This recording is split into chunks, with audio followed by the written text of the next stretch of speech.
Como en los días de Noé. Segunda parte. La hora del juicio. Bienvenidos a la segunda parte de la serie Como en los días de Noé. Soy Jeff Reich, el presentador. Si no has visto la primera parte, debes saber que estudiamos la historia de Noé y examinamos las evidencias que han llegado a nosotros. Estas evidencias son un registro inequívoco del juicio universal que tuvo lugar en el pasado y, por lo tanto, también es una advertencia del juicio que está por venir. Noé recibió un mensaje de advertencia para que las personas se preparasen para el diluvio que estaba por llegar. En el tiempo del fin, en el capítulo 14 de Apocalipsis, en los versículos del 6 al 12, Dios envía otro mensaje con otra advertencia. Este es el mensaje de Noé a la última generación. Consiste en 3 mensajes dados por 3 ángeles, y es por eso que se les conoce como el mensaje de los 3 ángeles. El propósito del mensaje de los 3 ángeles es advertir al mundo sobre los problemas que vendrán en el tiempo del fin. Sabemos que el mensaje de los 3 ángeles es el último mensaje de Dios al mundo, porque tan pronto como el tercer ángel proclama su mensaje en el Apocalipsis 14, en la siguiente escena aparece Jesús sentado en una nube, con una hoz en la mano, y cuando la tierra esté madura, Él cosechará a los justos y a los malvados. La historia del arca es prácticamente paralela al mensaje de los 3 ángeles. Es un mensaje para el tiempo del fin y es un mensaje que prepara al mundo para la venida de Cristo. Ahora, ¿qué va a pasar con las personas que escuchen el mensaje de los 3 ángeles y sin embargo lo rechacen? Bueno, la cuestión es que pasará lo mismo que en los días de Noé. La posibilidad de vivir para siempre dependerá de aceptar en el tiempo del fin el mensaje de estos 3 ángeles. En pocas palabras, quienes rechacen los mensajes se perderán. El mensaje del primer ángel dice: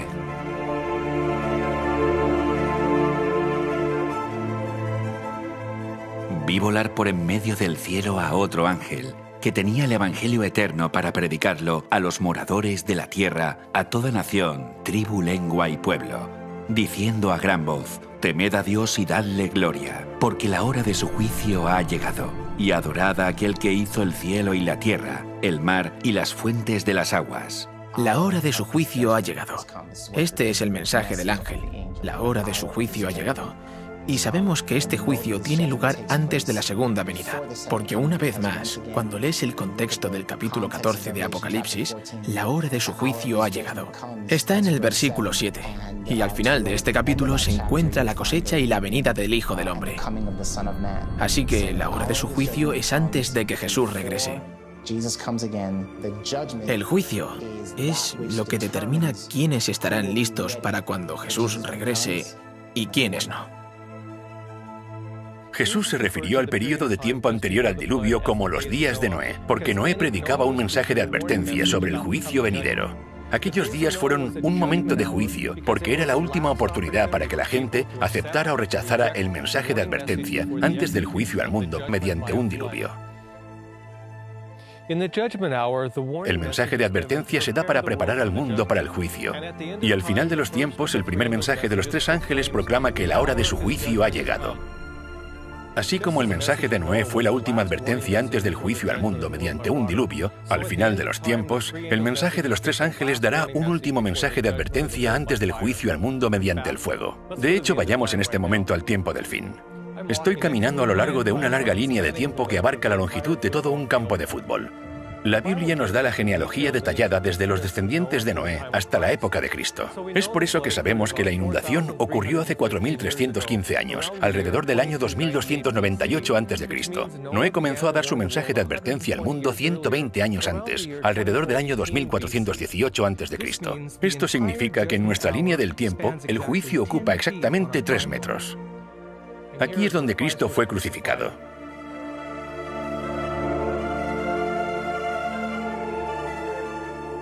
Aquí estamos cerca del otro extremo del campo. Como aún no tenemos una fecha, digamos que este lugar marca el comienzo del juicio al mundo.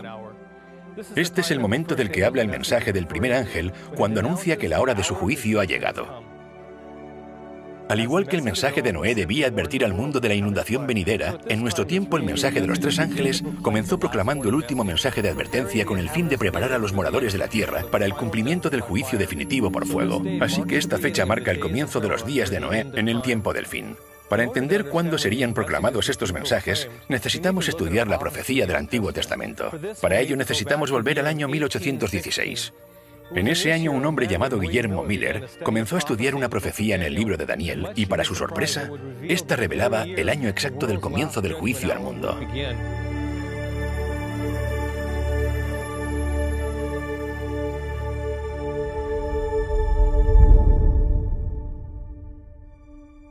Qué agradable es, más allá de toda posible expresión, para un padre amoroso imaginar el futuro y ver a un hijo o a una hija sentados a la diestra del juez, ser parte de las naciones de los salvos. Guillermo Miller, exbautista y escéptico de la Biblia, fue el primero en entender cuándo empezaría el último mensaje de la hora del juicio. En una ocasión, le pidieron que leyera un sermón a la congregación y las palabras que leyó a la gente conmovieron su propia alma. De pronto, el carácter de un Salvador impactó profundamente en mi mente. Me pareció que bien podía existir un ser tan bueno y compasivo que expiara nuestras transgresiones y así nos librará de sufrir la pena del pecado. Un destello del carácter amoroso de Dios impresionó por primera vez la mente de Miller. El impacto que recibió ese día lo movió a comenzar a estudiar la Biblia durante el resto de su vida. Quería saber con certeza si realmente existía un ser divino como ese. Guillermo Miller decidió que iba a estudiar las Escrituras, comenzando con Génesis 1, versículo 1, y avanzaría tan rápido como entendiera cada versículo que estaba estudiando.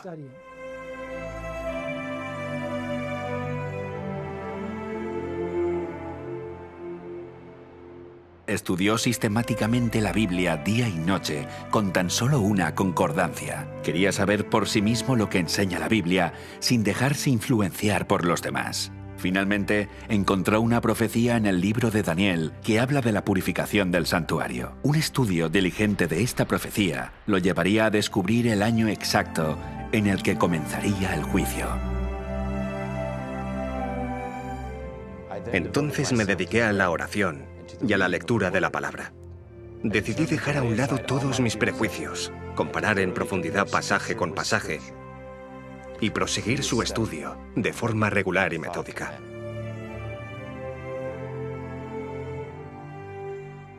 Entonces, oí a un santo que hablaba, y otro de los santos preguntó a aquel que hablaba: ¿hasta cuándo durará la visión del continuo sacrificio y la prevaricación asoladora entregando el santuario y el ejército para ser pisoteados? Hasta 2300 tardes y mañanas, luego el santuario será purificado.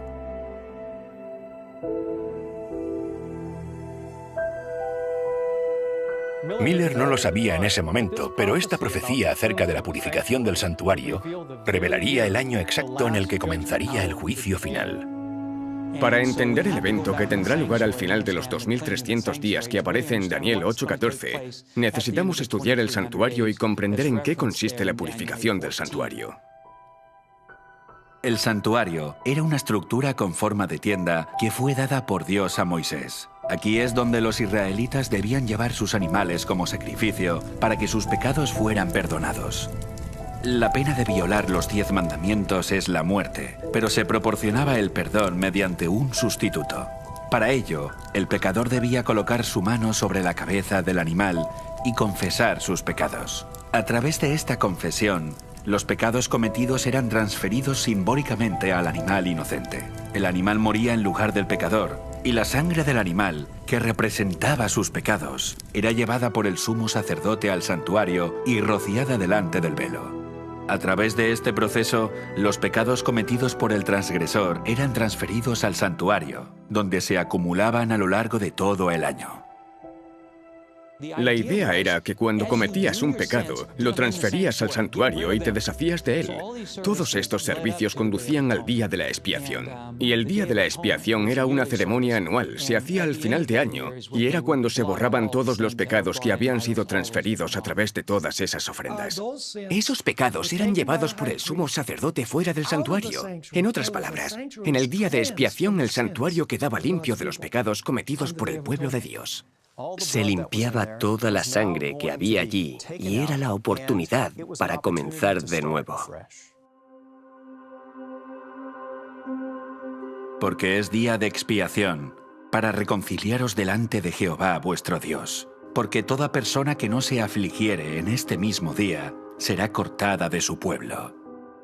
Si los pecados no eran transferidos, la persona era cortada. Ser cortado significaba que la persona debía morir. El juicio se llevaba a cabo tanto si uno había transferido sus pecados como si no. Cuando Guillermo Miller leyó el capítulo 8 del libro de Daniel, entendió que la purificación era un mensaje acerca del juicio. Si en el día de la expiación alguien no hubiera transferido todos sus pecados al santuario y el santuario era purificado, entonces tendrían que soportar la pena de su propio pecado, que era la muerte. Y esto es lo que significaba el término cortar. En los días de Noé y en el día de la expiación, se produjo un juicio que separó al inocente del culpable. Dios hizo un pacto con Noé, y aquellos que no entraron en ese pacto ni recibieron el perdón de Dios, fueron descartados. Estableceré mi pacto con vosotros, y no exterminaré ya más toda carne con aguas del diluvio, ni habrá más diluvio para destruir la tierra. Así que el día de la expiación sería equivalente al mensaje de la hora del juicio que Noé predicó en su día. Entendiendo que tanto el día de expiación como la purificación del santuario se refieren al día del juicio, Guillermo Miller estudió las profecías de Daniel que decían que en 2300 días el santuario sería purificado y entendió que señalaba el momento cuando comenzaría el juicio final de la tierra. Guillermo Miller se dio cuenta de esta relación y concluyó que el mensaje del primer ángel, que decía que la hora de su juicio había llegado, comenzaría cuando el santuario estuviera limpio al final de la profecía de los 2300 días que escribió Daniel.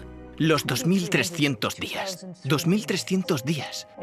Él miró esa profecía y, aceptando la interpretación generalizada de la época, entendió que la purificación del santuario de la que hablaba Daniel 8:14 representaba la purificación de la tierra por el fuego en la segunda venida. Cuando se dice que el santuario sería purificado, se creyó que la segunda venida de Cristo estaba unida al fin de los 2300 días. Puedo ver que debemos mirar a la hora probable de un final. Y como Dios no nos otorgaría una revelación inútil, consideré que nos conducía al momento en que podríamos esperar con confianza la venida del que es señalado entre 10.000 y todo el codiciable. Esta profecía del libro de Daniel significa mucho porque vivimos al final de los tiempos. Nos dice cuándo comenzará el juicio final.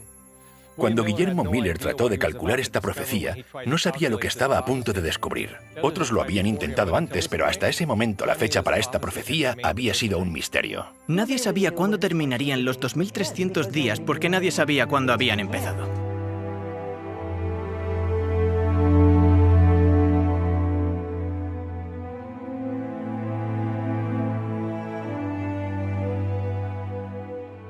Día por año te lo he dado. Día por año. Siguiendo su regla de hacer que las escrituras se interpreten a sí mismas, Miller vio en Ezequiel 4:6 y en Números 14:34 que en la profecía bíblica cada día representaba en realidad un año literal. En la Biblia es bastante claro que a la hora de interpretar estas profecías se debe aplicar el principio día por año.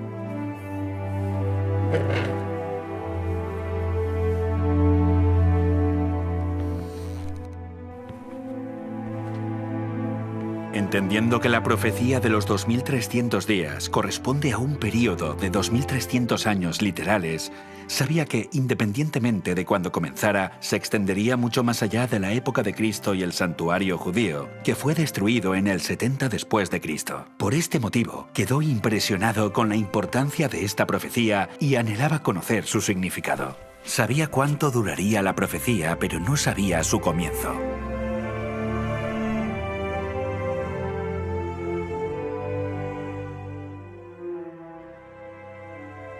La contribución más significativa que Miller nos dio fue unir los capítulos 8 y 9 del libro de Daniel.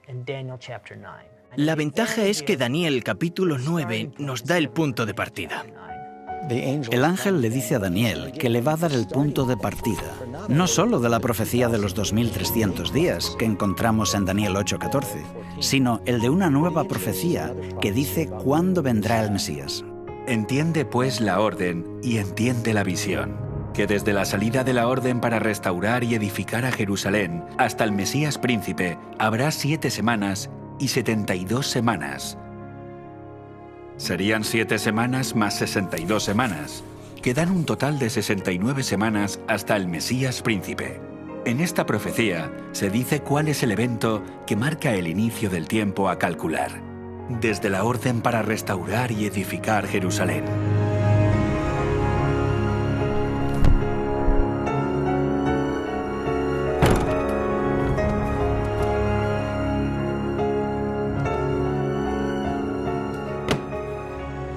Con fervor y entusiasmo renovados por entender esta profecía, Miller buscó la fecha de la orden para restaurar Jerusalén. Dedicó noches y días enteros al estudio de lo que entonces parecía ser de tanta importancia.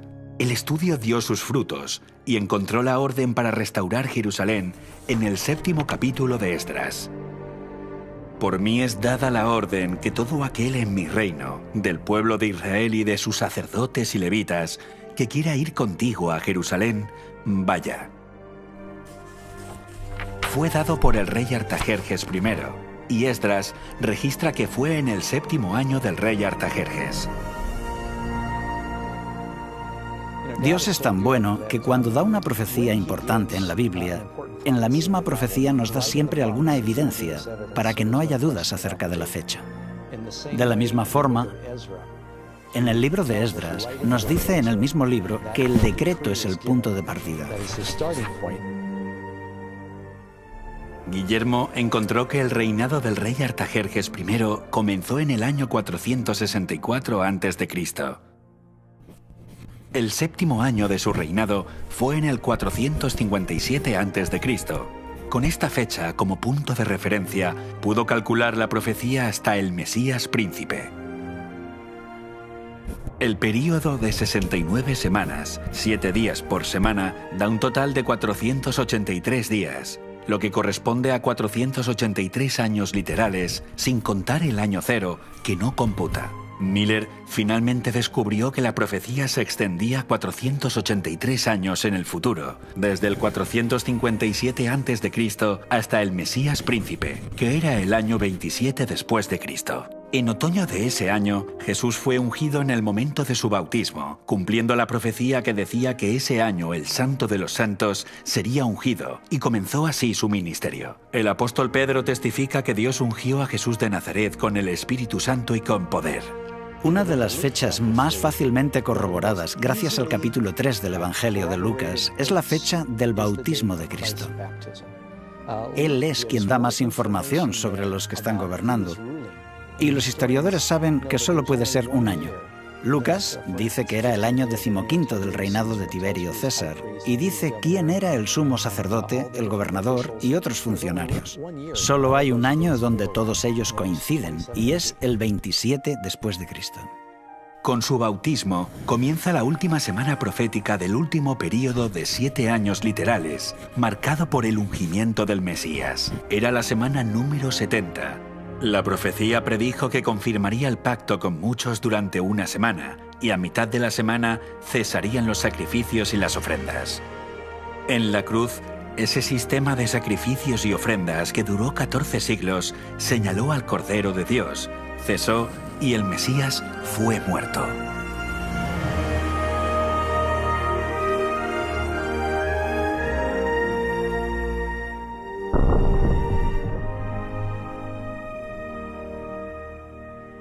Yo soy judío cristiano, pero mi madre era judía. Sé que hay un par de libros en la Biblia que los judíos ortodoxos prohíben estudiar a sus fieles. Uno de ellos es Daniel capítulo 9, que claramente va desde la orden de reconstruir Jerusalén hasta el Mesías. Y ellos saben que las fechas coinciden. Cuando aplicas el principio de día por año, coincide a la perfección con Jesús. Para ellos es un gran problema que los judíos estudien esto y lo descubran y acepten a Jesús como Mesías. Cuando entendió y confirmó la aplicación de la profecía de las 70 semanas y su fecha de inicio, en el 457 a.C., Miller calculó el tiempo restante, desde la profecía de los 2300 días hasta la purificación del santuario, cuando comenzaría el juicio.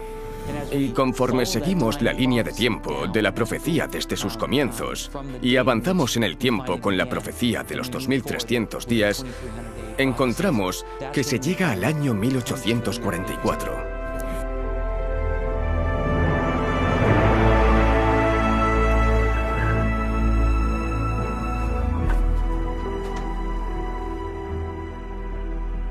Guillermo encontró que los 2300 días de Daniel 8:14 terminarían en el año 1844, durante su vida. No necesito hablar de la alegría que llenó mi corazón cuando me encontré ante esa encantadora perspectiva, ni de los ardientes anhelos de mi alma por participar del júbilo de los redimidos. Ahora la Biblia era para mí un libro nuevo. Era en verdad una fiesta para el intelecto. Todo lo que para mí había sido sombrío, místico u oscuro en sus enseñanzas, se había disipado de mi mente ante la clara luz que brotaba de sus páginas sagradas. Oh, cuán brillante y gloriosa se mostraba la verdad.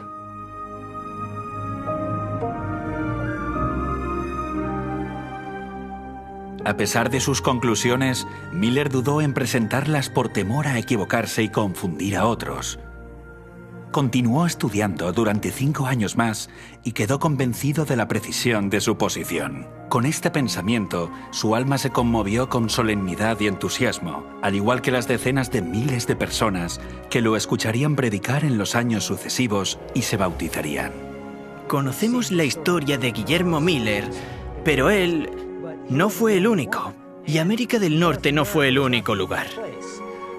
Hubo otros que llegaron a conclusiones similares. Joseph Wolf, que era un judío convertido al cristianismo, Edward Irving, quien fue un predicador elocuente en Inglaterra en aquella época y que proclamaba la pronta venida de Cristo, usó muchos de estos mismos argumentos. También durante el mismo periodo en Inglaterra estaba Robert Winter.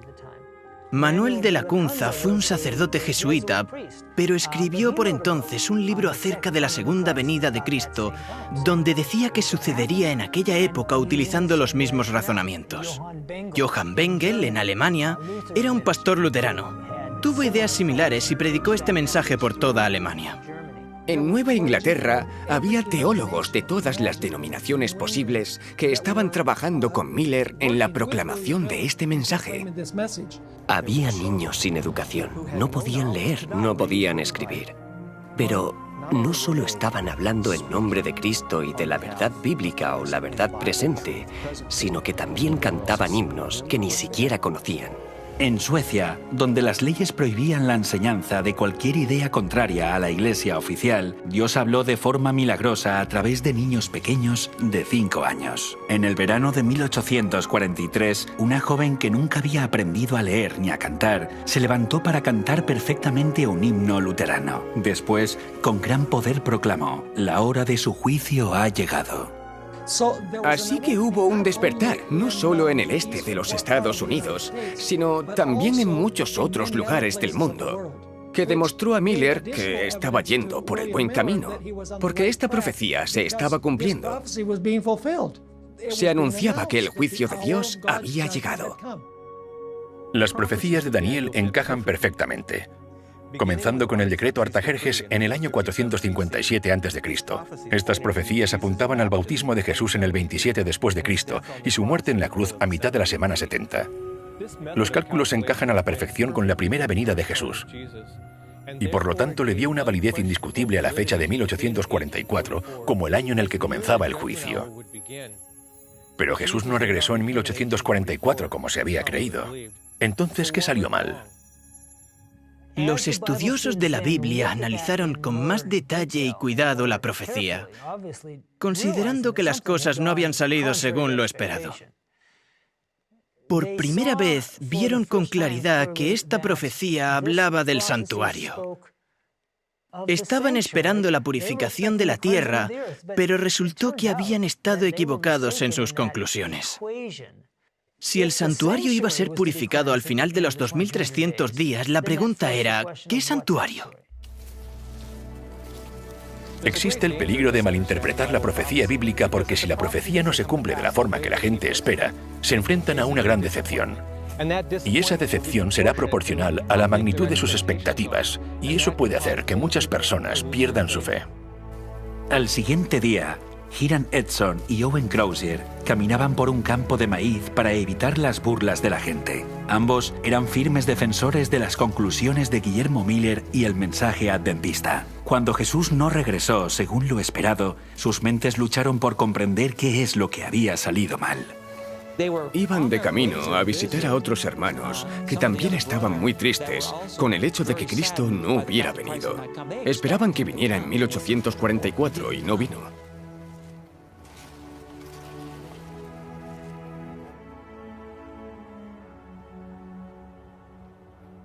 Oye, Hiram, ¿vienes? Al día siguiente de que Cristo no viniera, Hiram Edson fue inspirado y llegó a entender la clave que desvelaría el misterio de su decepción y les mostraría una nueva revelación sobre el santuario. Está en Hebreos. ¡Está en Hebreos! ¡Está en Hebreos!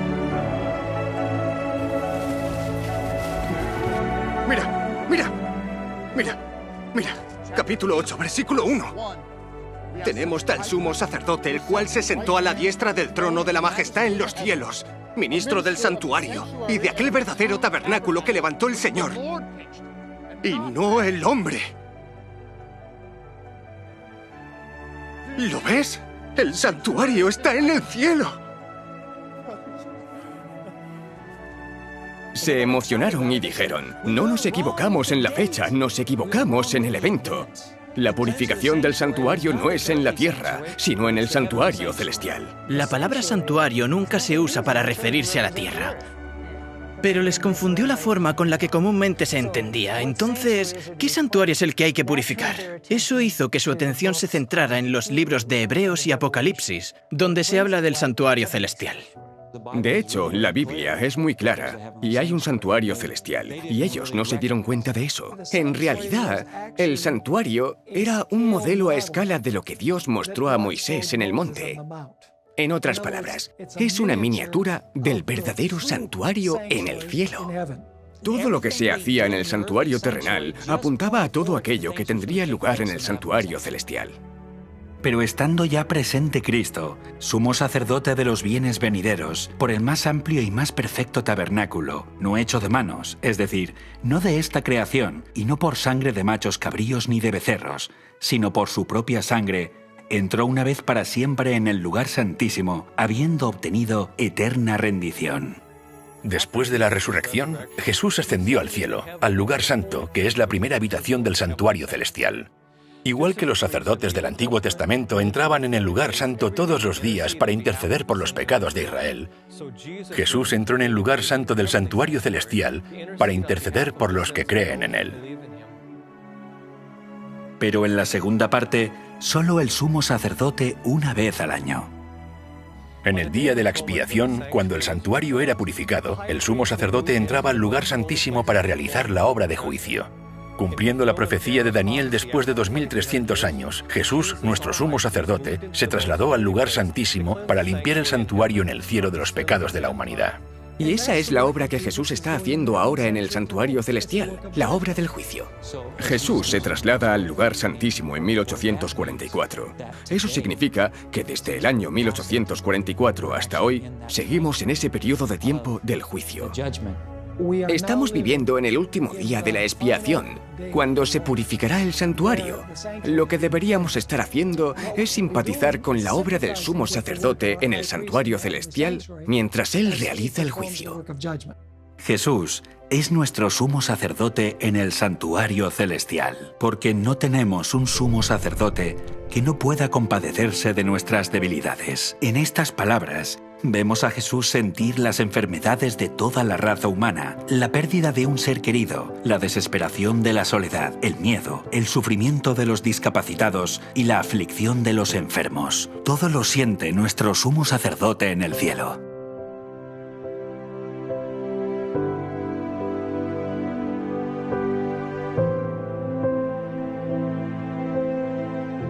Cristo siente las aflicciones de toda persona que sufre. Cuando la fiebre consume la corriente vital, Él siente la agonía.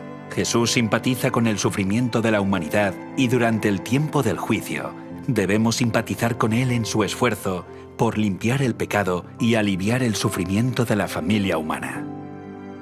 Porque al hacerlo, aliviamos el sufrimiento de Jesús que dijo: «De cierto os digo, que en cuanto lo que hicisteis a uno de estos mis hermanos más pequeños, a mí me lo hicisteis».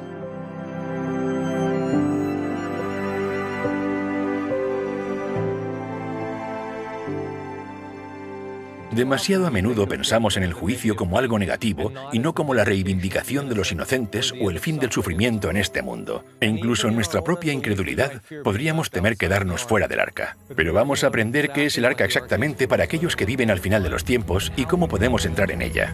Armados con la certeza de esta verdad, la duda se desvanecerá. Y como Noé, encontrarás descanso en el arca, habiendo eliminado todo temor del juicio venidero. Estudiamos en retrospectiva los días de Noé y tratamos de comprender cómo debe haber sido cuando Noé estaba predicando al mundo. Y sin embargo estamos viviendo la hora del juicio final, de la cual los días de Noé eran solo un símbolo. Esto significa que ahora estamos viviendo en los días de Noé. Muchos cristianos leen las profecías o algunas partes de las profecías bíblicas y consideran que son demasiado difíciles de entender. Sería un desastre si nosotros les damos la espalda, tal como lo fue para aquellos en los días de Noé. Todos deberíamos entender que la Biblia dice: «He aquí, yo vengo pronto, y mi galardón conmigo». Bueno, si el Señor recompensará a todos cuando venga, tendrá que haber una investigación antes de que Él venga. Y eso es de lo que trata esta sentencia previa a su venida, de que hay un tiempo de juicio. Y ahora estamos viviendo en ese tiempo.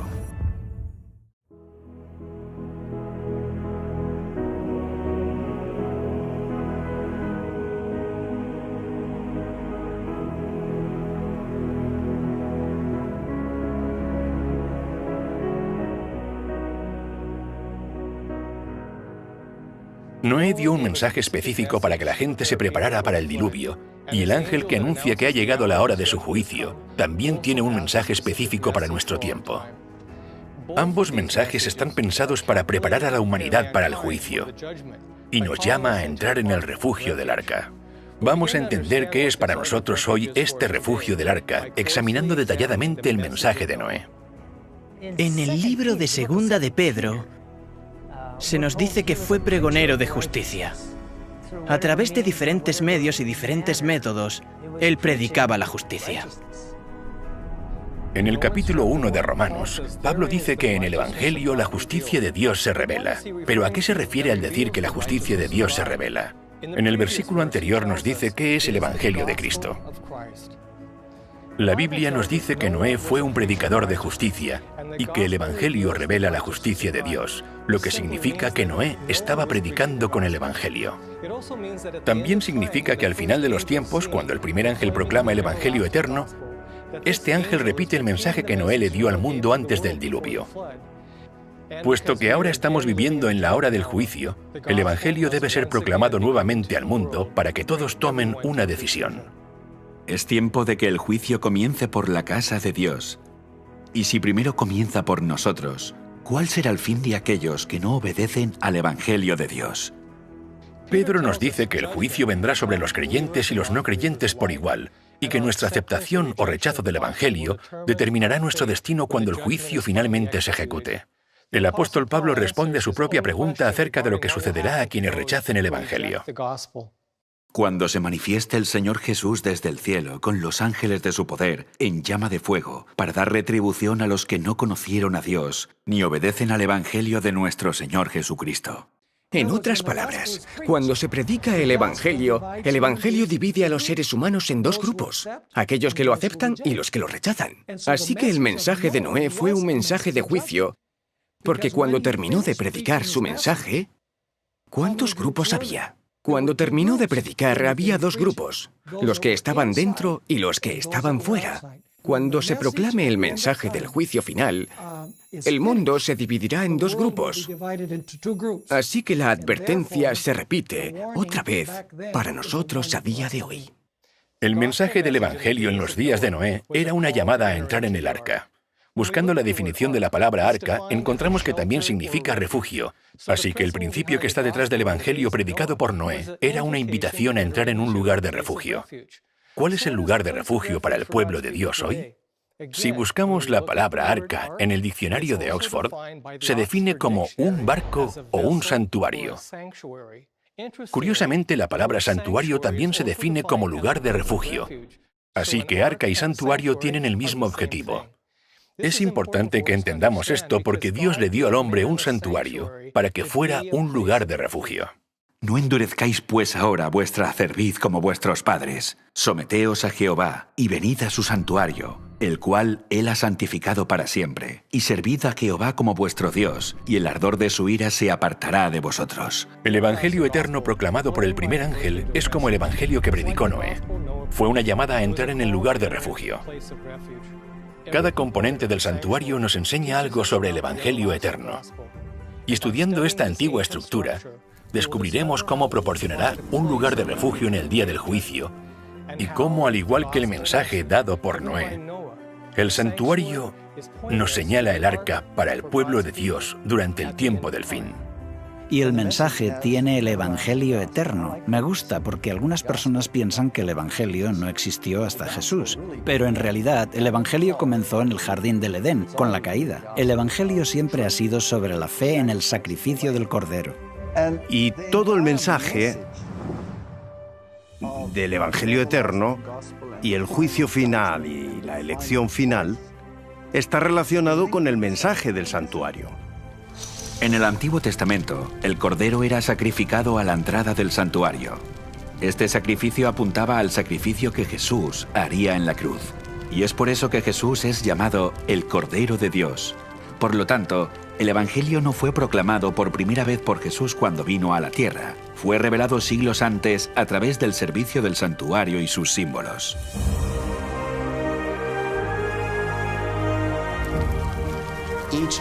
Cada elemento del santuario simboliza un aspecto del plan de salvación. Hay muchas verdades bíblicas reflejadas en estos símbolos tridimensionales. En realidad, todo el santuario es una alegoría del plan de la salvación. Es difícil comprender todo lo que significa el Evangelio sin entender su fundamento. Tenía el propósito de enseñar a Israel y enseñarnos también a nosotros, cuando estudiamos cómo Jesús salva paso a paso a los seres humanos de la maldición del pecado.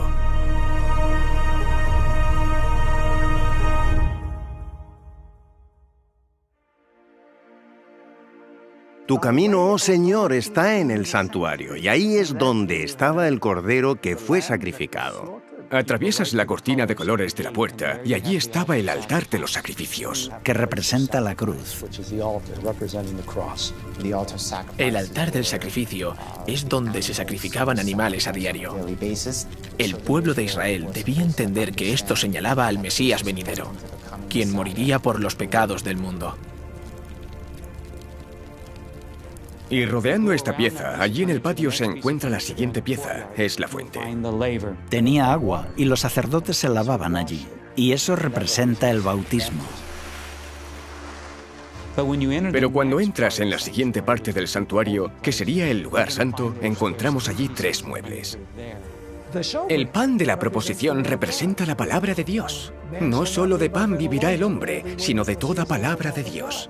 Así que Dios nos está diciendo, tu vida espiritual depende de tu estudio de la palabra de Dios. Y después llegas al altar de incienso, que representa las oraciones que ascienden a la presencia de Dios. En Apocalipsis capítulo 8, versículos 1 al 3, la Biblia nos dice que un ángel está delante de Dios con este incienso, el cual era un símbolo de nuestras oraciones que se elevan ante el trono de Dios. Es en el nombre de Cristo y por sus méritos que oramos, y así nuestras oraciones se hacen aceptables a Dios. Tenemos el candelero, que significa la iluminación de ser un testigo que deja brillar su luz. Y Dios dice, tú eres mi luz, y quiero usarte como testigo para que el mundo pueda ver lo que he hecho a través de ti. Los últimos 6 metros están separados por un velo. Si avanzas hacia el lugar santo, encuentras el trono de Dios. Aquí se encontraba el Arca de la Alianza. Todo estaba centrado hacia el Arca de la Alianza. Aquí es donde está la presencia de Dios, dentro del santuario, y es donde estaba depositada la ley de Dios. Según Deuteronomio, Dios escribió los 10 mandamientos sobre tablas de piedra y que los 10 mandamientos eran su pacto. Y Él os anunció su pacto, el cual os mandó poner por obra los 10 mandamientos, y los escribió en 2 tablas de piedra. Un pacto es un contrato. Simplemente es una promesa. Dios promete salvar a los que entran en el arca, y el mensaje del Evangelio, ilustrado a través del santuario, nos señala el pacto que contiene la promesa de misericordia de Dios. Dios promete que mostrará misericordia a millares, a los que me aman y guardan mis mandamientos. Verás, el pueblo de Dios encontró un lugar de refugio en la promesa de la misericordia dada en su pacto. La promesa de un arca.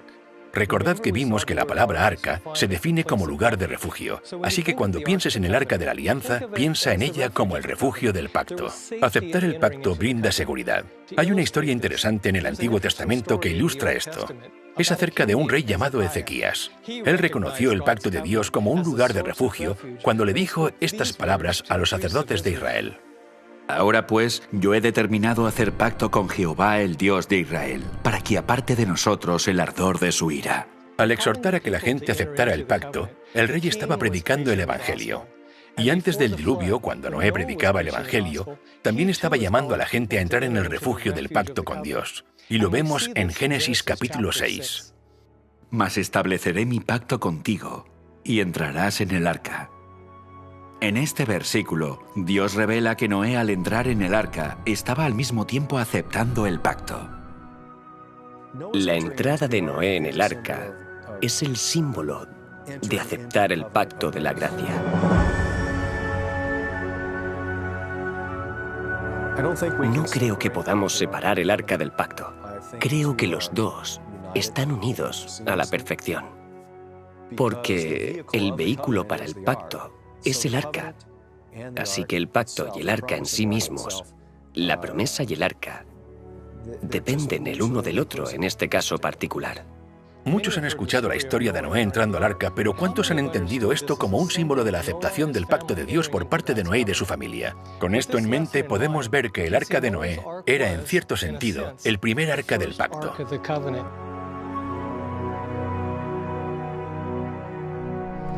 Por lo tanto, cuando vemos el mensaje del primer ángel del final de los tiempos proclamando el Evangelio eterno a los que moran en la tierra, podemos ver que es el mismo mensaje del que Noé se había hecho eco, que nos llama a entrar al arca o al refugio del pacto antes de la ejecución de la sentencia definitiva.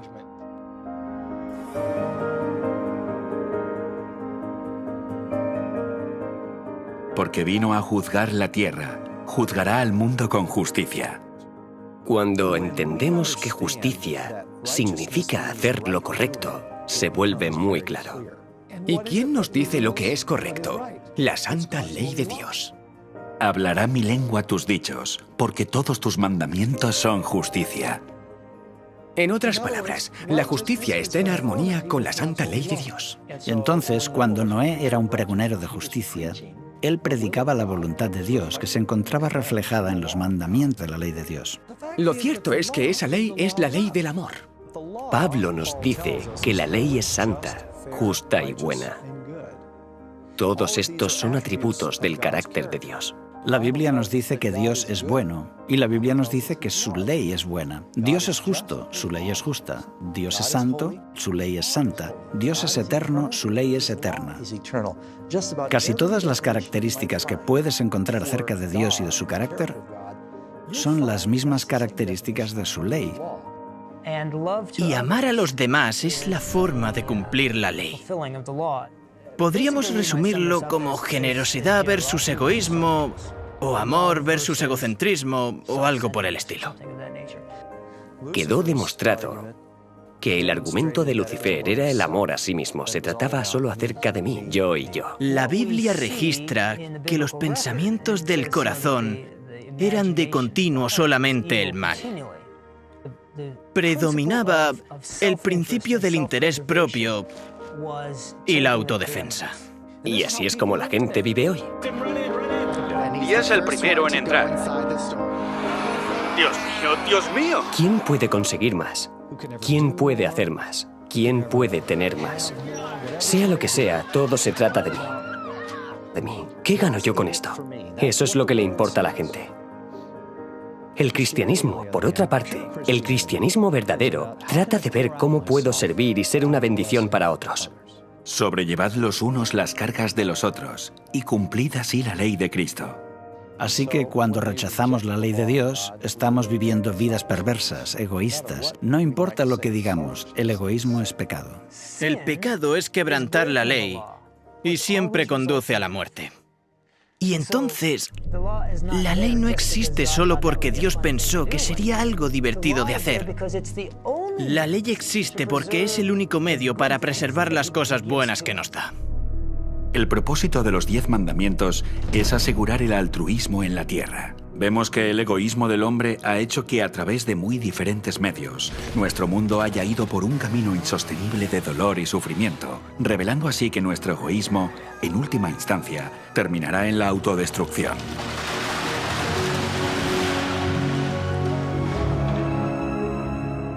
En un universo sin pecado, tiene que haber justicia y armonía.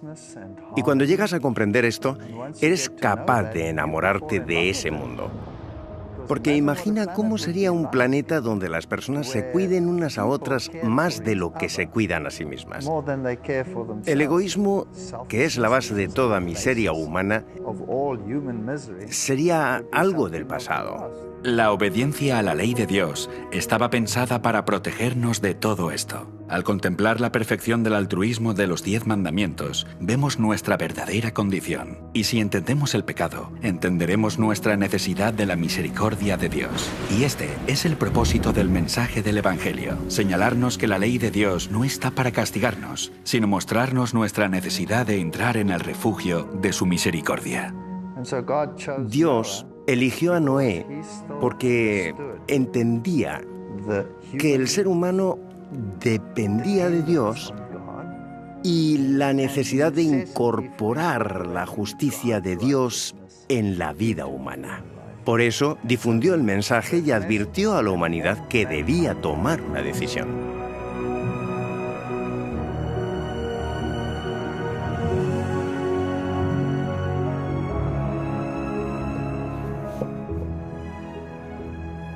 Las leyes del hombre son la norma para los tribunales de este mundo, y la ley de Dios es la norma para los atrios del cielo. La ley de Dios es una transcripción de su carácter abnegado. Ninguno de nosotros alcanzamos la norma del amor desinteresado, porque el egoísmo nos ha vencido a todos. En su pacto, Dios hace 2 promesas primarias para restaurar el carácter del hombre, del egoísmo del pecado. Porque este es mi pacto con ellos cuando quite sus pecados. El propósito del juicio en los días de Noé y en nuestros días es limpiar la tierra del pecado sin destruirnos a nosotros, eliminando el registro de los pecados del hombre y restaurar en nosotros su carácter de amor desinteresado. Dios es capaz de destruir el pecado de la tierra y de dejar con vida a todos aquellos que han sido restaurados según su promesa. Y de esta manera, la promesa de la misericordia y la promesa de restauración es para todos aquellos que acepten el arca de refugio. Y el santuario ilustra cómo Dios cumplirá estas dos promesas en nosotros. Los 10 mandamientos apuntan a Jesús, quien dijo: «He guardado los mandamientos de mi Padre». Al ofrecer su vida perfecta como sustituto de los pecados del hombre, Jesús comenzó su viaje al dejar la presencia de Dios y su trono en el cielo para venir a la tierra a ofrecer su vida perfecta como sustituto de los pecados del hombre. El candelabro también nos dirige a Jesús, que dijo: «Soy la luz del mundo. El que me sigue no andará en tinieblas, sino que tendrá la luz de la vida».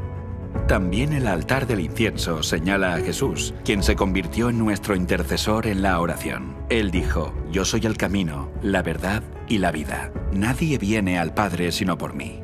Jesús se convirtió en el pan de vida y dijo: «Yo soy el pan que descendió del cielo». Jesús se convirtió en el agua viva y en el Cordero de Dios que quita los pecados del mundo. A través del santuario vemos el camino de Jesús descendiendo desde el trono del cielo a la tierra para encontrarse con la humanidad en la cruz. Ahora entro por la puerta del santuario y llego a la cruz. Y por la fe entrego mi vida a Cristo. Cuando somos perdonados, somos liberados del castigo que merecemos por quebrantar la ley de Dios. El proceso por el cual Jesús dejó el trono del cielo, vino a la tierra y murió en nuestro lugar para recibir piedad, se llama justificación. Justificación significa cuando me arrepiento, confieso mi pecado y confío en la vida y en la muerte de Jesucristo, que vivió y murió en mi lugar. Si realmente soy sincero, Jesús toma su vida y su muerte y las coloca en mi cuenta, y es como si nunca hubiera pecado. El hecho de que Noé sacrificó un cordero después del diluvio no fue solo un signo de adoración, sino la señal de que pedía la redención de sus pecados y los pecados de su familia. Y eso es algo que todos podemos hacer. Todo creyente puede recurrir continuamente al cordero para obtener perdón. Este pacto es la promesa por parte de Dios de mostrar misericordia al hombre, y por esta misericordia el hombre es justificado y tratado por Dios como si nunca hubiera pecado. Me gusta decirlo así para no olvidar que Dios me mira como si nunca hubiera pecado. Sin embargo, ese es solo el comienzo de la vida cristiana. No se detiene aquí. Mucha gente quiere detenerse en la cruz. Pero tenemos que seguir adentrándonos en el santuario. Después de que el cristiano acepte a Jesús, recibe el bautismo, representado por la fuente. Este es un compromiso público que reconoce la muerte de la vieja naturaleza egoísta y es un compromiso con una nueva vida purificada en Cristo. El pan en el santuario representa el estudio de la Biblia, la palabra de Dios. Jesús dijo que no solo de pan vivirá el hombre, sino de toda palabra que sale de la boca de Dios. Al igual que dependemos del alimento para poder vivir, dependemos también de su palabra para la vida espiritual del alma. A través de Jesús, el cristiano es capaz de tener comunión directa con el Padre en oración. Al igual que el incienso del altar asciende delante del lugar santísimo, también nuestras oraciones se elevan hasta el cielo delante de Dios. El candelero representa la llamada del cristiano a predicar y compartir el Evangelio con el mundo, como Jesús ordenó cuando dijo: «Así alumbre vuestra luz delante de los hombres, para que vean vuestras buenas obras y glorifiquen a vuestro Padre que está en los cielos». Finalmente, la Biblia llama al cristiano a entrar en el lugar santísimo a través de la sangre de Jesús, que es entrar en oración en la presencia de Dios ante el arca de la alianza, que simboliza la promesa de que Dios nos libraría del pecado y pondría nuestras vidas en armonía con sus mandamientos de amor abnegado. A esta promesa de restauración se le llama santificación. La misión de Jesús al venir a la tierra no es solamente garantizar el perdón de nuestros pecados y dejar que el pecado siempre nos esté venciendo. En realidad, la salvación también incluye la restauración del carácter. Y esta es la segunda promesa de su pacto. Porque este es el pacto que haré con la casa de Israel después de aquellos días, dice el Señor. Pondré mis leyes en la mente de ellos y sobre su corazón las escribiré. Cristo renueva la mente y el corazón, y renueva en nosotros el deseo de hacer lo correcto. Pero no podemos hacer esto con nuestras propias fuerzas. Cuando el pecador se encuentra con el Cordero de Dios ante el altar del sacrificio, el esfuerzo humano se ve unido al poder divino. Jesús nos da el deseo, Jesús nos da el poder, y con nuestra cooperación voluntaria, comienza el trabajo de restaurar nuestro carácter.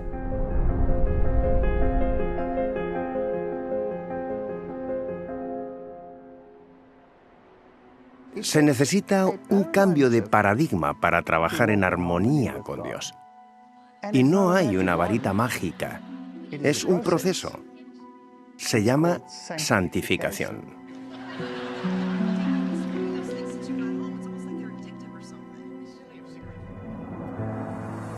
La santificación es el proceso por el cual Dios nos libra de nuestra iniquidad.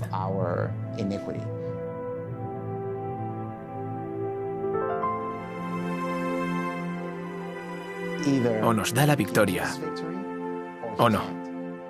Y si Él tiene el poder, no hay nada que le impida darnos la victoria. Aquí en el santuario vemos representada la obra del Evangelio a través de la venida de Cristo desde el trono de los cielos a la cruz, para ofrecer al hombre misericordia y el perdón de sus pecados. Y al unir su poder divino con el hombre caído, vemos la restauración del carácter del hombre en el camino de la cruz al refugio del pacto.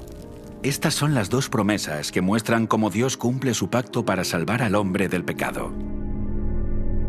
En lugar de estar escritos simplemente en tablas de piedra, Dios toma los 10 mandamientos y los escribe sobre las tablas del corazón para que nos recreemos en hacer la voluntad de Dios. Cuando Noé predicó la justicia, estaba predicando que la gente debía aceptar al Señor y que sus vidas debían cambiar. Sus vidas deben ser justas, porque no es solo cambia tu forma de pensar y sigue comportándote como hasta ahora. Cuando la Biblia dice que Noé era un predicador de justicia, era porque llamaba a que la vida de las personas fueran justas. Y este es un ejemplo de lo que Dios quiere de su pueblo en el tiempo del fin. Ahora estamos al final, viviendo la hora del juicio final, más de 4.300 años después. El mensaje del primer ángel, al igual que el mensaje de Noé, está proclamando el Evangelio eterno, llamando a todos los que escuchen que entren en el refugio del pacto. Mediante este pacto recibimos la promesa de misericordia por medio de Jesucristo y la promesa de la santificación a través de su poder, lo que significa que Dios nos concederá la capacidad para que nuestras vidas estén en armonía con sus mandamientos. En los días de Noé no bastaba con proclamar las promesas para que la gente se salvara. Para recibir las promesas, las personas necesitaban responder a la llamada del Evangelio entrando en el arca. Pero ¿cómo entramos en el arca del pacto de Dios al final de los tiempos? El camino hacia el pacto se revela en las 3 órdenes dadas en la última parte del mensaje del primer ángel. Temed a Dios y dadle gloria, porque la hora de su juicio ha llegado, y adorad a aquel que hizo el cielo y la tierra, el mar y las fuentes de las aguas. El primer mensaje de los mensajes de los 3 ángeles es temer a Dios. No es el temor de tener miedo, sino un temor reverente. En el Antiguo Testamento está frecuentemente vinculado a respetar los mandamientos de Dios. El fin de todo el discurso oído es este: teme a Dios y guarda sus mandamientos, porque esto es el todo del hombre. En esta declaración, Salomón habla de temer a Dios o reverenciar a Dios respetando sus mandamientos. Además, explica por qué esto es importante y dice que Dios traerá toda obra a juicio. De la misma forma, la razón por la que el primer ángel ordena temer a Dios y por lo tanto restaurar sus mandamientos es porque la hora de su juicio ha llegado. Así que dice, temed a Dios y dadle gloria. ¿Cómo glorificar a Dios? Dios dice, mas alábese en esto el que se hubiere de alabar, en entenderme y conocerme. La Biblia dice que así es como sabemos que amamos a Dios, cuando lo amamos y guardamos sus mandamientos porque no son una carga difícil. De hecho, en 1 de Juan afirma que el que dice, yo le conozco y no guarda sus mandamientos, el tal es mentiroso y la verdad no está en él. Así que cuando la ley está en el corazón, nos deleitamos haciendo su voluntad y la gente ve la diferencia en nuestras vidas. La meta de la gloria de Dios es reflejar su carácter y demostrar los mismos atributos que Él tiene. Así que subir al arca en los últimos días, subir al arca en el tiempo del fin, requiere combinar los principios de la ley de Dios, que son el amor a Dios y el amor al prójimo. La forma de glorificar a Dios es manifestando su carácter. No se trata de justificarnos mediante las obras, solo debemos aplicar el principio del amor. El amor de Dios debe manifestarse a través de nosotros, y eso solo puede suceder si nos despojamos de todo egoísmo. Y en lugar de estar motivados por el egoísmo y el amor a uno mismo, cuando nos enamoramos del Señor y estamos motivados por el amor a Él, por el amor a Dios, no podremos sino obedecer su ley. Debemos ponerlo por encima de nuestros propios intereses. Ese es el carácter de Dios. Así es como Dios es. Y en sus mandamientos, Él no nos está pidiendo que hagamos cualquier cosa que Él mismo no haría. Nos está pidiendo que vivamos de la misma manera que Él. Nos está pidiendo que imitemos sus atributos, sus características. Cuando nuestras vidas comienzan a ser abnegadas, como la de Jesús, se hace evidente que hemos aceptado su pacto, porque revela que Jesús está trabajando en nosotros para cumplir su promesa de restaurar nuestro carácter. Entonces, Dios es glorificado porque se demuestra que es capaz de cumplir su promesa de restaurarnos. Que Noé y su familia entraran en el arca era una prueba de su fe en las promesas de Dios. De la misma forma, si aceptamos el pacto, demostraremos nuestra fe en sus promesas. Así que si queremos entrar en el arca hoy, necesitamos saber qué es lo que debemos hacer para demostrar nuestra fe en las promesas de su pacto eterno. La respuesta está en la última orden del mensaje del primer ángel. Este mensaje contiene la última llamada al mundo a adorar al Creador, y la forma en que adoramos a Dios es también una demostración de nuestra fe en las promesas de su pacto. Y adorad al que hizo los cielos y la tierra, y el mar y las fuentes de las aguas. El mensaje del primer ángel, en un sentido muy específico, llama a la gente a adorar al Creador. La historia del diluvio está intrínsecamente vinculada con la historia de la creación. Las evidencias del diluvio son inherentemente relacionadas a la historia de la creación. Y a medida que nos familiarizamos con el diluvio y reconocemos las evidencias que nos ha dejado, vemos el claro testimonio de aquel que hizo los cielos y la tierra, de aquel que ha comenzado el juicio y aquel a quien se nos insta a adorar. Si renunciamos a la idea de una inundación y una creación literal, perdemos toda la base de nuestra fe.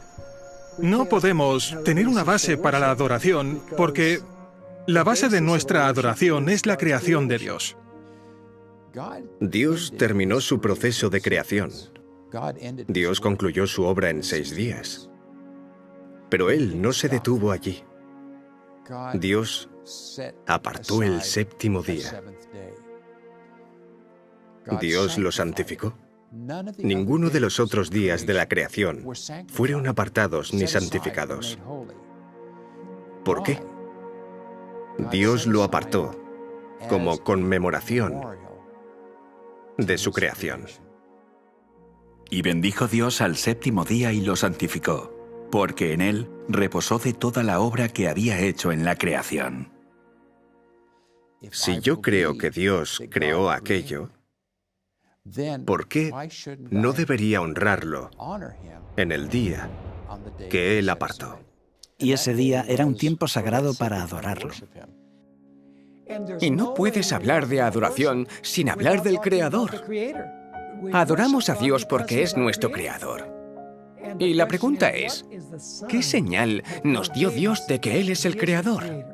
Es el sábado. Guardarán pues el día de reposo el pueblo de Israel, celebrándolo por sus generaciones por pacto perpetuo. Señales para siempre entre mí y los hijos de Israel, porque en 6 días hizo el Señor los cielos y la tierra, y en el 7º día cesó y reposó. La última parte del mensaje de este primer ángel nos señala el 4º mandamiento.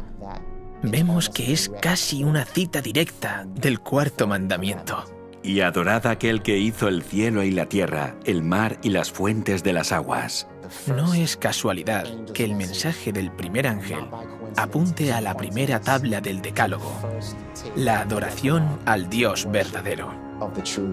Porque en 6 días hizo Jehová los cielos y la tierra, el mar y todas las cosas que en ellos hay, y reposó en el 7º día. Por tanto, Jehová bendijo el día de reposo y lo santificó. Así que vemos también que el mensaje del primer ángel hace referencia al mandamiento del sábado.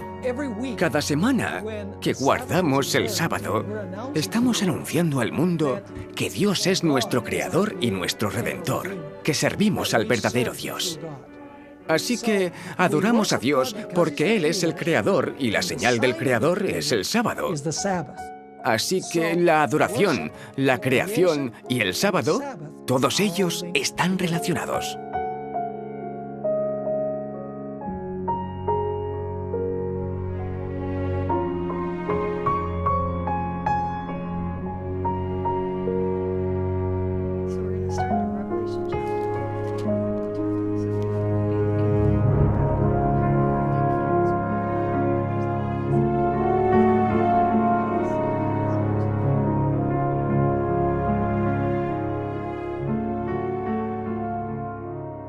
Si Dios es el creador, entonces Dios tiene derecho a esperar nuestra adoración. Él tiene el derecho de decirnos lo que está bien y lo que está mal, y la gente no quiere que Dios le diga que sus pecados son inapropiados o incorrectos, o que serán juzgados. Así que hay un continuo esfuerzo por parte del diablo y del mundo para eliminar a Dios del mapa. Me parece fascinante que todas estas cuestiones convergen precisamente en el punto donde termina la profecía de los 2300 días.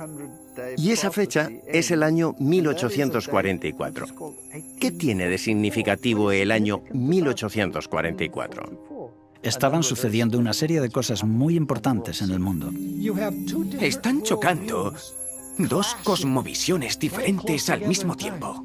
Mientras Dios da un mensaje para que su pueblo regrese a Él, el gran adversario hace todo lo posible para alejarlos.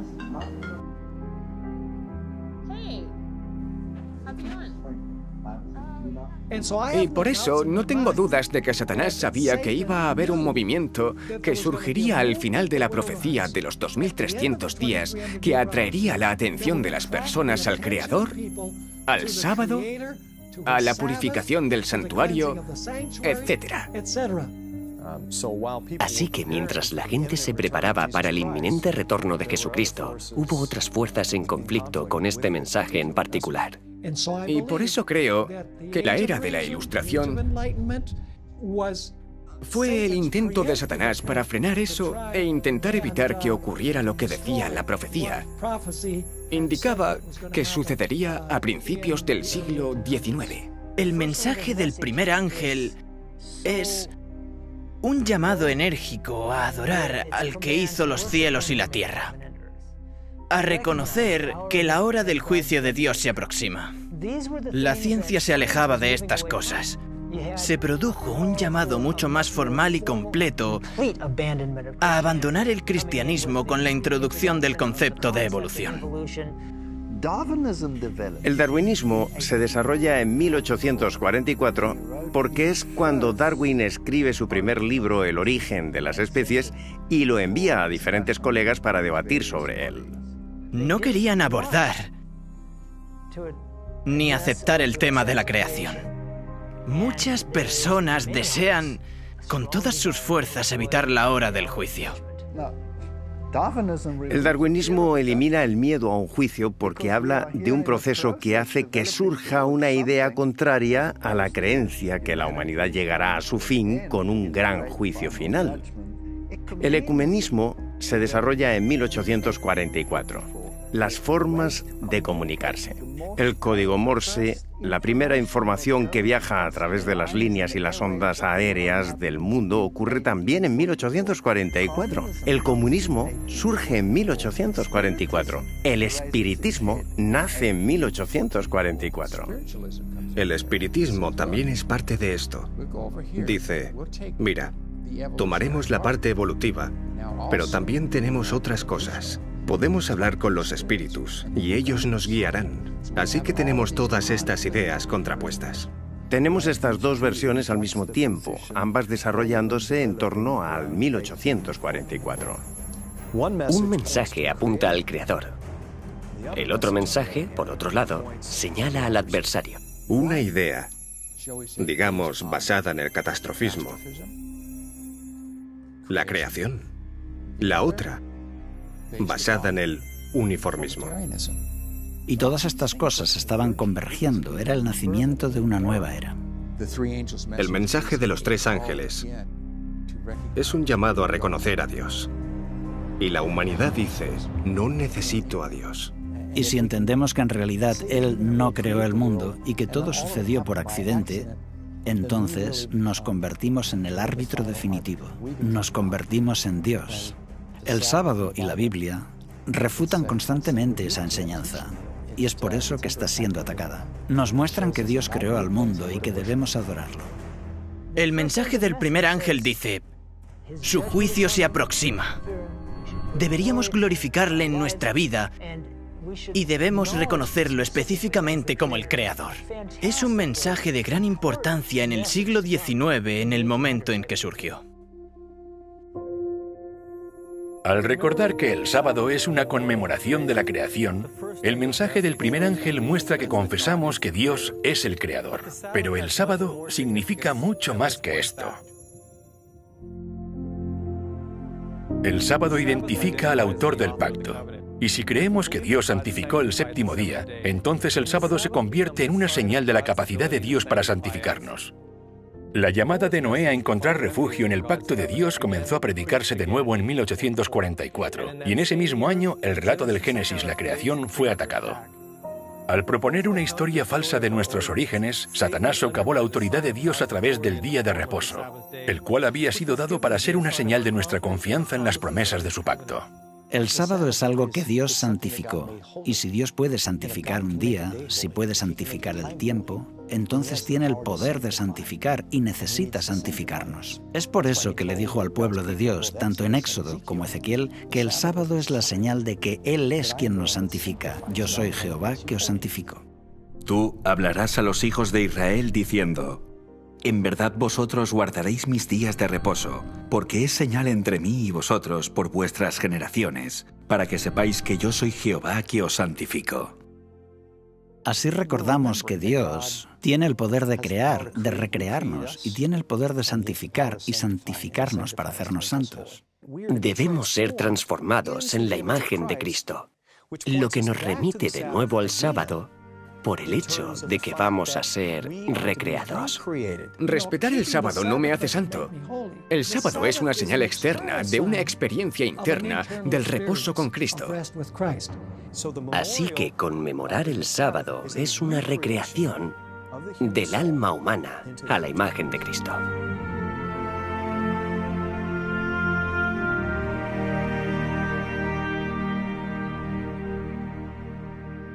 Vemos el verdadero significado del sábado en la misma razón que Dios dio para su contemplación. Él dijo que nos dio el sábado para que sepáis que yo soy Jehová que os santifico. Suelo decir que el sábado es una señal exterior de una labor interior, porque guardar el sábado es una señal de que reconocemos que solo Dios puede santificarnos, lo que también significa que es una señal de que sabemos que nuestras obras no pueden salvarnos. A lo largo del Antiguo Testamento, los israelitas no entendieron esto plenamente. Y cuando Dios les dio su pacto en el monte Sinaí, todas las personas respondieron al mismo tiempo y dijeron, «Todo lo que Jehová ha dicho haremos». Poco después de hacer esta promesa, la rompieron. El problema con el antiguo pacto era que estaba basado en la promesa del hombre, como si pudiera santificarse a sí mismo por sus propios medios. Es por eso que leemos que Dios los reprende. Y así dijo, «He aquí, vienen días, dice el Señor, en que estableceré un nuevo pacto». Este nuevo pacto menciona la ley de Dios, que son los 10 mandamientos, pero ahora está basada en la promesa de Dios. Ahora dice, «Pondré mis leyes en la mente de ellos, y sobre su corazón las escribiré». El hombre no puede hacer nada para salvarse a sí mismo. Y es por eso que Jesús ofrece un mejor pacto que estableció sobre mejores promesas porque fue establecido en base a su promesa personal. Desde la perspectiva espiritual, estamos diciendo, Señor, no puedo salvarme. Conmemorando el día sábado, aquí en este planeta, semana a semana, demostramos que confiamos en Dios, en que Él hará todo lo que ha prometido. Es una forma de entrar en el reposo de Cristo y de creer que su justicia es suficiente. El sábado es una señal entre el pueblo de Dios y el mismo Dios. Aquellos que conmemoran el sábado los que cesan de sus labores. En otras palabras, aquellos que dejan de intentar salvarse por sí mismos y miran el pacto de gracia. Este es el sentido del sábado.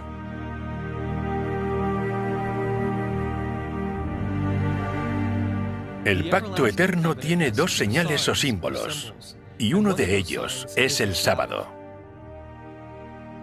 Guardarán pues el día de reposo los hijos de Israel, celebrándolo por sus generaciones por pacto perpetuo. Señales para siempre entre mí y los hijos de Israel. El sábado fue una señal de un pacto perpetuo, y la palabra hebrea para perpetuo es la palabra eterno. Y el pacto eterno es el mismo pacto que Dios hizo con Noé.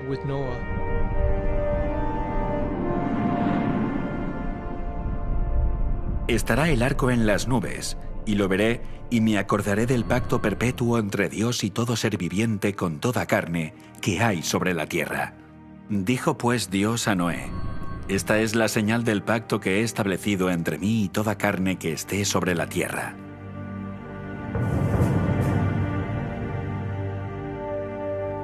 Estas dos señales del pacto eterno, el sábado y el arco iris, cada uno representa las dos promesas que Dios hace al hombre en este pacto.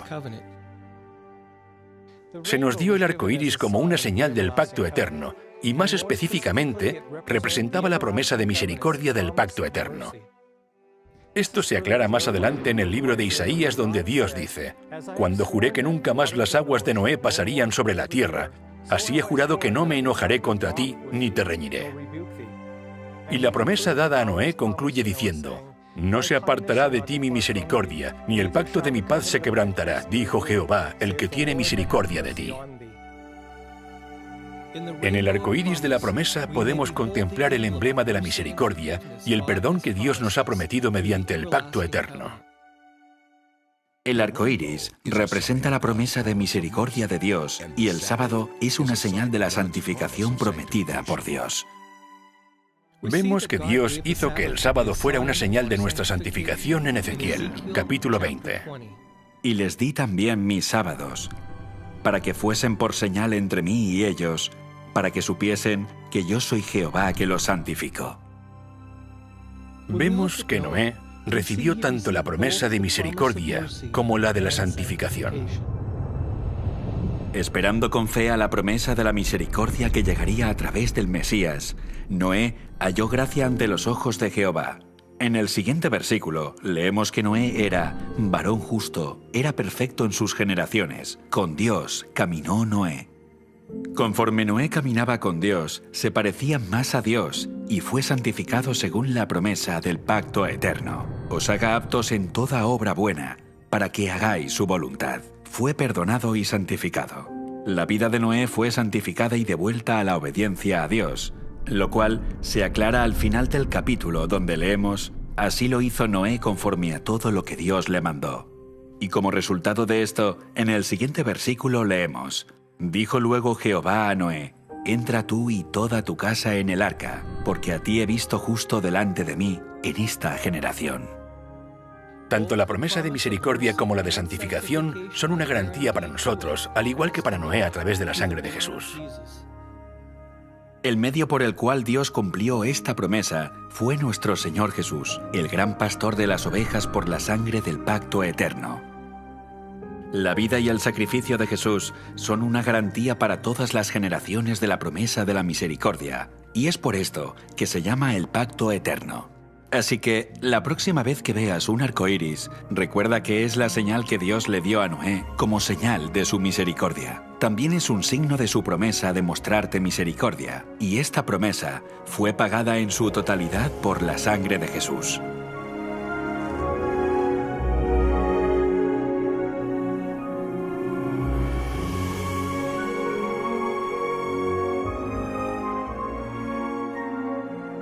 El sábado y el arco iris son hermosos emblemas del pacto eterno que Jesús desea hacer con nosotros. El arco iris es un signo de misericordia que recibimos a través de la muerte de Jesús, y el sábado es una señal de santificación o de restauración del pecado que Cristo está obrando en nosotros. Ambas son promesas de lo que Dios dijo que haría. Subieron al arca. Ese fue su pacto. Y el sello final fue el arco iris. El arco iris dado a Noé simbolizaba que Dios nunca más traería un diluvio de agua sobre la tierra para destruirla. El pacto del pueblo de Dios hoy es la invitación a entrar en su descanso.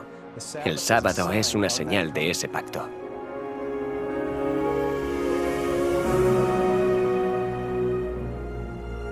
Desde el principio hasta el tiempo del fin, el pacto eterno ha sido el medio por el cual Dios salva al hombre. Y Dios hizo del sábado una señal de este pacto. Por eso cuando lees el Antiguo Testamento, otras naciones que no eran israelitas podían entrar en el refugio del pacto eterno a través de la conmemoración del sábado. El sábado no es para los judíos exclusivamente. En Isaías 56 dice: «Mi casa será llamada casa de oración para todos los pueblos, incluso para los gentiles».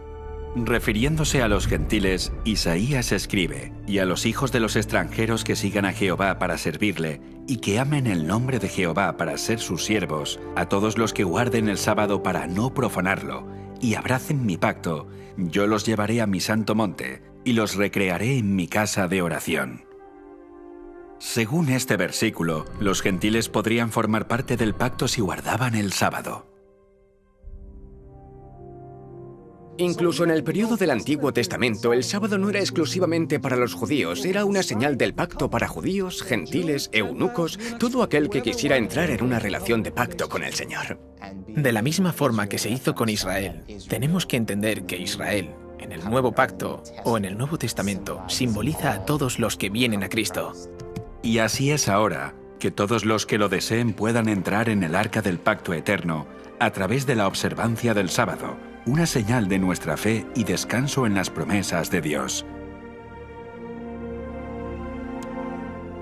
En los días de Noé, todos los que entraron en el arca fueron salvados. La puerta estaba abierta. Cualquiera podía entrar, pero solo unos pocos confiaban en las promesas de Dios. Noé entró en el arca y encontró descanso en las promesas del pacto eterno. Y esta es una lección para nosotros hoy en día, ya que nos encontramos en el umbral de la eternidad, preparándonos para el juicio final de la tierra.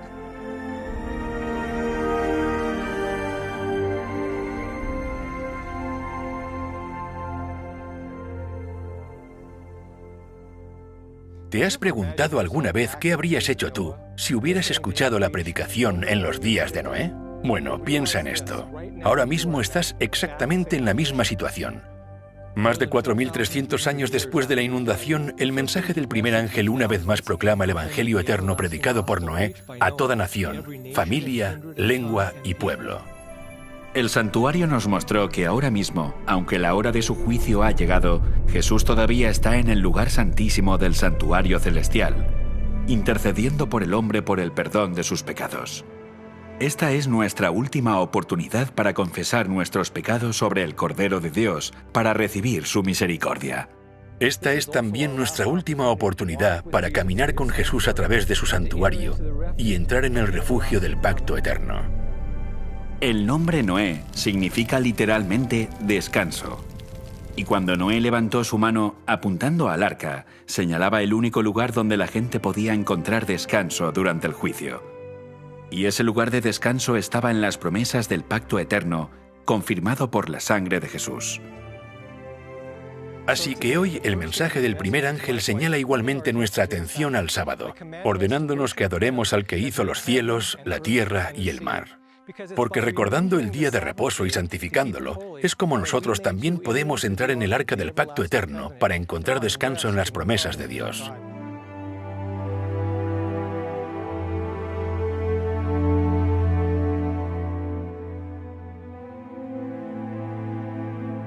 Porque en cierto lugar dijo así del séptimo día, y reposó Dios de todas sus obras en el séptimo día. Y otra vez aquí, no entrarán en mi reposo. Aquellos que lo abrazan y lo aceptan están realmente entrando en un pacto eterno. Y eso es lo que representa cada sábado que guardamos. Encontramos eso en el capítulo 4 de Hebreos, entrar en su reposo, entrar en ese pacto. Al igual que Noé entró en el arca y aceptó ese pacto que Dios había hecho para salvarlo.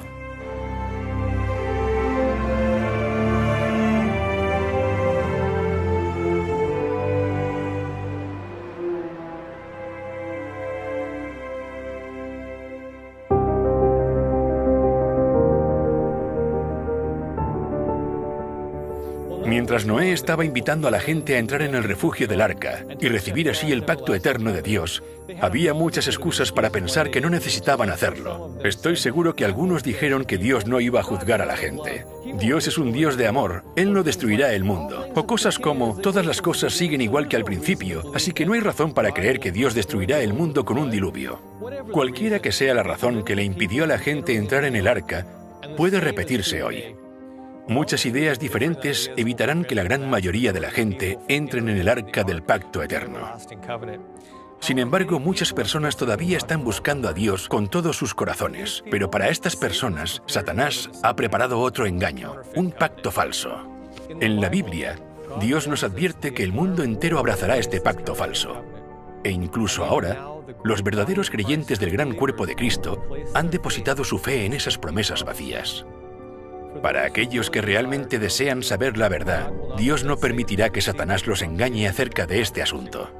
Así que en su amor, Jesús envía otro ángel con otro mensaje, esta vez dirigido a su pueblo. Y este es el mensaje del segundo ángel. Mensaje de advertencia.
Para mí, la revelación más significativa del santuario fue cuando entendí que el ministerio de Cristo cambió en 1844. Cuando entendí esta verdad, que la idea del juicio hablaba de un Dios que quiso salvarme, que quiso prepararme para la traslación, me quedé perplejo, como nunca lo había hecho antes. Dios me está advirtiendo, mostrándome qué es lo que significa tener un carácter idóneo. Y lo podré hacer si me uno a Él. Si tengo la fe de Jesús y respeto los mandamientos con su ayuda y no por mis propios medios, aquel que mora dentro de mí es lo que hace que sea posible. Como dijo Juan el Bautista, es necesario que Él crezca para que yo mengüe. Si quiero lograrlo, no debe quedar ningún resquicio de ego. Muchos enseñan erróneamente que estamos mejorando porque caminamos con Cristo, porque recibimos más gracia, así que nos hacemos más justos. Eso es un pensamiento incorrecto, eso es evolucionismo. Más bien estamos perdiendo más y más de nosotros mismos a medida que permitimos que Cristo entre. Él debe aumentar, yo debo disminuir. Cuando vi esto, en el mensaje del lugar santísimo, pude tener un aprecio más profundo por el Dios al que servimos y que nunca antes había tenido.